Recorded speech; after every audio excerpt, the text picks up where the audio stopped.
Hey everyone, welcome back to the channel. In today's video, I'm going to show you how to change your Yahoo email password.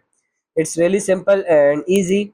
First of all, come here, hover your mouse over your profile icon at the top right corner and you have to tap on this manage your account.